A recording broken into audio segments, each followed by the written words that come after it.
ముందు నమస్తే తెలంగాణ. డీల్ మే కుచ్ కాలా హై అంటూ ప్రధానమైన వార్త కనిపిస్తుంది. మెట్రో రైలుకు సంబంధించి వార్త ఇది. టేక్ ఓవర్కు సంబంధించిన దాంట్లో మరో ట్విస్ట్. మెట్రో రుణానికి ప్రాసెసింగ్ ఫీజు ఉన్నట్టా లేనట్టా అనే డౌట్ ఇక్కడ వ్యక్తమవుతోంది. ఫీజు చెల్లించామన్న సీఎం రేవంత్, లేదన్న ఐఆర్ఎఫ్సి. మరి చెల్లించిన 84 కోట్లు ఎటు పోయినాయి, ఎక్కడికి పోయినాయి అనేది ఇప్పుడు గందరగోళంగా మారింది. కన్సల్టెన్సీ అడ్వైజరీ ఫీజు రూపంలో మరో 176 కోట్లు ఖర్చు చేస్తున్నట్టుగా చెప్తా ఉన్నారు. మరి వాటి సంగతి ఏంటనేది కూడా మరో ప్రశ్న తలెత్తుతా ఉంది. తీరా ఐఆర్ఎఫ్సి లోన్ రాకపోవడం పైన భిన్న వాదనలు. కేంద్రం సూచనలు పాటించకపోవడం వల్లే ఈ డీల్ అనేది ముందుకు సాగలేదని కేంద్ర మంత్రి కిషన్ రెడ్డి స్పష్టం చేస్తూ ఉన్నారు. రాజకీయ రచ్చతో సరిపెట్ట చూస్తున్న ముఖ్యమంత్రి అంటూ ఈ వార్త. రుణ ఒప్పందంలోని అంశాలపై కూడా అనేక అనుమానాలు వ్యక్తమవుతున్నాయనే విషయం ఇప్పుడు మొత్తం మెట్రో అంశాన్ని మరింత జటిలం చేస్తూ ఉంది. కేసీఆర్ గారి హయాంలో తొలి దశ మెట్రోను పూర్తి చేయడంతో పాటు యుద్ధ ప్రాతిపదికన ప్రజలకు అందుబాటులోకి తేవడంతో పాటు రెండో దశకు సంబంధించిన ప్రణాళికలను కూడా సిద్ధం చేసిన పరిస్థితి. కానీ అధికార మార్పిడి తర్వాత కాంగ్రెస్ అధికారంలోకి వచ్చిన తర్వాత రెండో దశ 2.5 ఏళ్లుగా ఒక్క అడుగు ముందుకు పడలేదు. చివరికి తొలి దశకు సంబంధించి కూడా ఎల్ఎన్టీకి సంబంధించిన దాని నుంచి ప్రభుత్వం స్వాధీనం చేసుకుంటుందని తొలి దశను కూడా పూర్తిగా ఆగమాగం చేస్తూ ఉన్నారు. దాన్ని కూడా సంకటంలో పడేశారనే అంశం ఇప్పుడు హైదరాబాద్ వాసులను కూడా ఆందోళనకు గురి చేస్తూ ఉంది. ఈ క్రమంలోనే మొత్తం వ్యవహారం మరింతగా చర్చకు దారితీస్తున్న పరిస్థితి. ప్రాసెసింగ్కు 80 కోట్లు చెల్లించడమని ముఖ్యమంత్రి చెప్తున్న మాట అంటూ ఈ వార్త.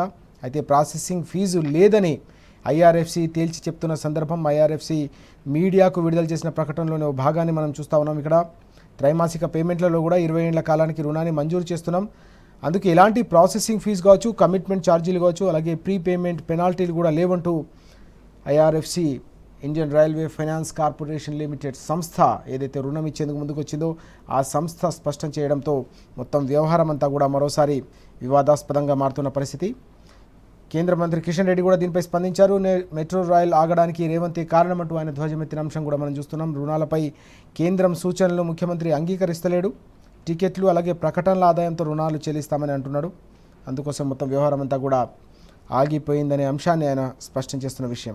ఇక ఫార్ములా 1కు సంబంధించిన వ్యవహారం కూడా ఇక్కడ చర్చకు దారితీస్తుంది. ఫార్ములా 1కు ఒక న్యాయం, మెట్రోకు మరో న్యాయమా అనే ఒక కీలకమైన ప్రశ్న కూడా ఈరోజు అందరి ముందు ఉంటున్న పరిస్థితి. గతంలో ఫార్ములా 1 రేసు నిర్వహించడం ద్వారా హైదరాబాద్ ఖ్యాతిని విశ్వవ్యాప్తం చేయడం, దీంతో పాటు ఎలక్ట్రిక్ వెహికల్స్ రంగంలో తెలంగాణను ఒక పెట్టుబడులకు స్వర్గధామంగా మార్చే ప్రయత్నం జరిగిన పరిస్థితి.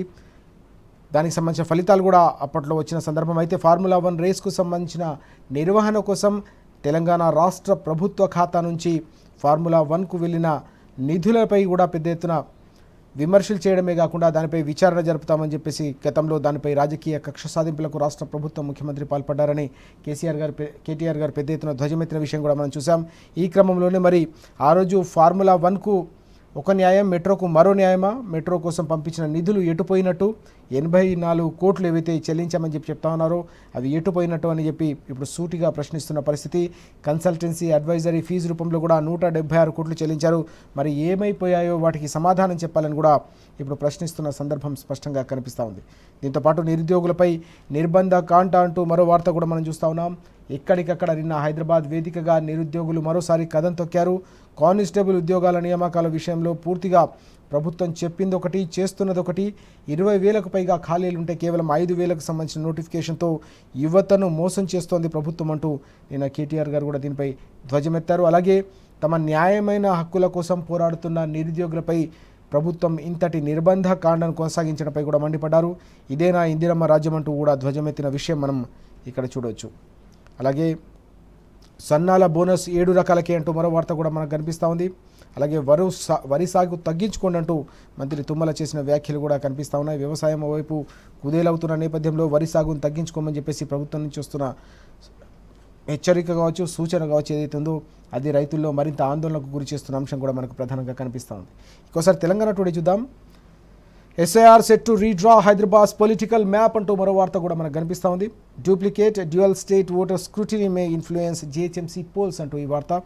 ఎస్ఐఆర్ ప్రక్రియ ఏదైతే ప్రారంభం కాబోతుందో ఇది హైదరాబాద్ పొలిటికల్ మ్యాప్ను అంటే హైదరాబాద్ రాజకీయ ముఖ చిత్రాన్ని ఇది పూర్తిగా మార్చబోతుందా అనే ఒక చర్చ జరుగుతూ ఉంది.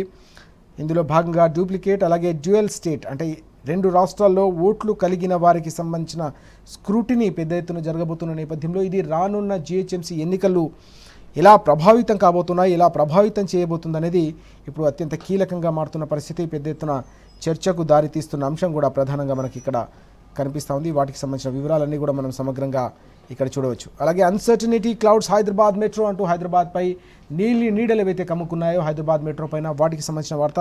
Funding roll back delays metro take over L N T to continue operations until transition is finalized అంటూ ఈ వార్త కనిపిస్తూ ఉంది. ఎల్ఎన్టీకి సంబంధించిన మొత్తం ప్రక్రియ అంతా కూడా ఆపరేషన్స్ ఏవైతే ఉన్నాయో వాటికి సంబంధించిన వ్యవహారంలో కూడా సందిగ్ధం నెలకొండం, ట్రాన్సిషన్ ఫైనలైజ్ అయ్యే వరకు కూడా ఈ ప్రక్రియ అంతా కూడా గందరగోళంగా మారుతున్న సందర్భం కూడా మనకు కనిపిస్తూ ఉంది. వాటికి సంబంధించిన వివరాలు కూడా మనం చూస్తూ ఉన్నాం. ఇవి రోజు మనకు పత్రికల్లో కీలకంగా కనిపిస్తున్న వార్తలు.